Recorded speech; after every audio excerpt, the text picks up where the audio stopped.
បាទនៅពេលនេះមានប្រជាពលរដ្ឋច្រើនចេញមកស្វាគមន៍ហើយនឹងមានទាំងគ្រឿងបរិភោគផងដែរដើម្បីយកមកជូនបងប្អូននិងប្រគេនព្រះសង្ឃដែលហែកគុណធម្មយាត្រាក្នុងផ្លូវជាតិលេខ5បាទនេះគឺជាសកម្មភាពរបស់ពួកគាត់ហើយ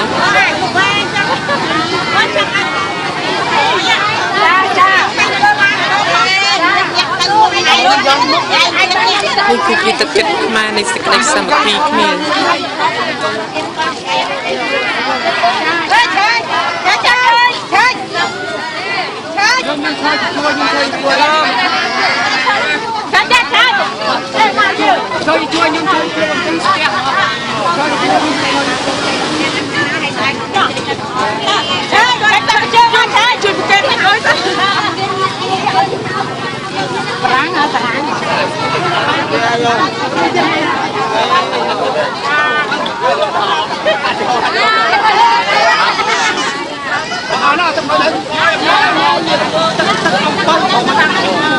សូមកោតសរសើរដល់សេចក្តី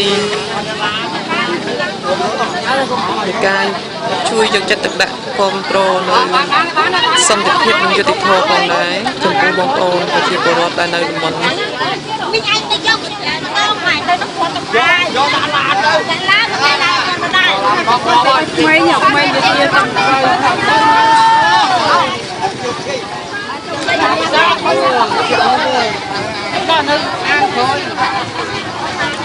សូមជួយ like and share វីដេអូនេះពី page I Love Cambodia Hot